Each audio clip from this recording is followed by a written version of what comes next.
When I was 11 years old, my family moved from sunny Long Beach, California to Prescott, Arizona. My parents were trying to cash in on the real estate boom of the mid-2000s, and a relatively crappy house in California could net you enough money to buy a decent one in Prescott. I hated Prescott. Long Beach had places to go, events to attend, an ocean to swim in. It also had all my friends and family. Prescott had nothing.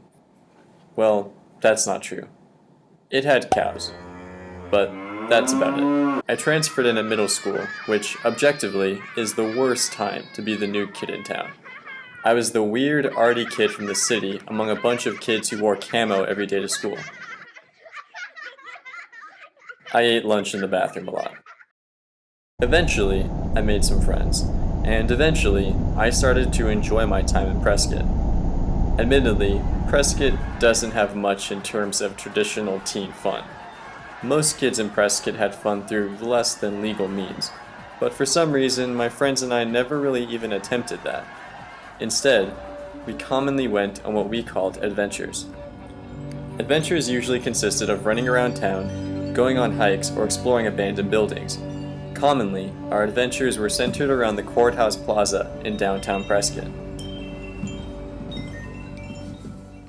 The Courthouse Plaza is essentially the hub of all activity in Prescott.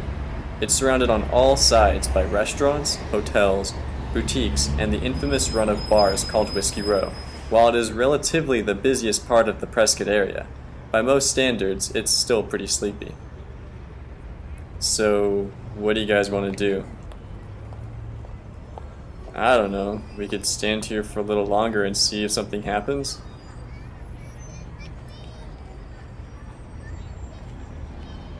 Even historically, the courthouse has always been the major center in Prescott. The plaza began as a vacant piece of land with ponderosa pine trees. Soon after, the trees were cut down for building materials. Eventually, after developing the land, the courthouse was completed in 1878. Even back then, it was a popular gathering place. Wanna head to the plaza, pick up some loose cigarettes and even looser women? Woo! Charles D. Poston, an explorer and prospector nicknamed the Father of Arizona, wrote the following letter to a friend. The atmosphere is the perfection of temperature, seldom varying from 75 during my visit. The water is pure, cool, and refreshing, and abounds in every direction. Here, in what is considered a wilderness, a desert, or what you will, 1,000 miles from anywhere, a number of people gather around and commence the business of life with a vigor and confidence which inspires the most inert and timid with a desire to accomplish something. By 1916, the courthouse was torn down and construction on a new one began. Behind the ceremonial cornerstone, a copper box containing local mementos was installed, to be opened in 2016. Prescott wears its history proudly, and a huge part of the town's appeal is the feeling that you're stepping back in time. For me, this had a strange side effect. When you live in a museum, you are constantly reminded of the humbling power of time.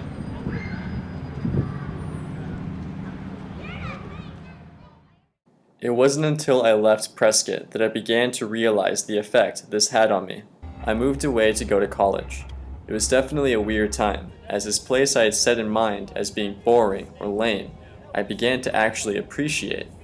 The fields that once seemed like flats of nothingness became beautiful, wide open spaces. The air that once seemed devoid of life or energy became fresh, clean, and cool oxygen. The sky, which I never admired or paid much attention to, was an ocean of stars, galaxies, and planets. I came back to visit Prescott often during my time in college, but even during that first visit back, I could sense some intangible difference. Storefronts and street names had already seemed to change, and it seemed like the town was already a different place than I had remembered. You don't really notice the effect of time as much when you are constantly around a place, and it's only after being gone for a while when the differences become more pronounced.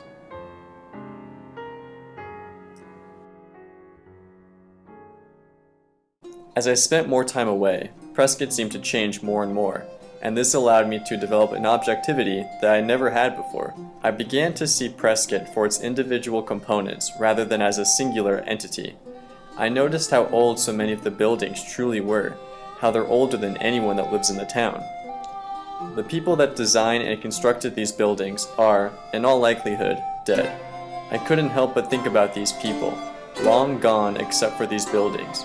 Being at the Courthouse Plaza, or Whiskey Row, I am reminded of these people that I will never know, but feel as though I can sense their presence. Their lives may have concluded, but mine hasn't. Often I get caught up in the frantic minutiae of the day-to-day, paying bills, making appointments, doing household chores.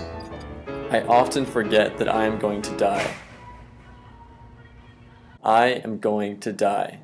The ghosts of Prescott remind me that life is short, goes by fast, and only happens once. These thoughts force me not to dwell on things that I know are ultimately temporary. They allow me to view every day as both a gift and an opportunity. So many buildings have been constructed since I have lived in Prescott. Inevitably, many of these buildings are likely to outlive anyone that saw their construction, myself included.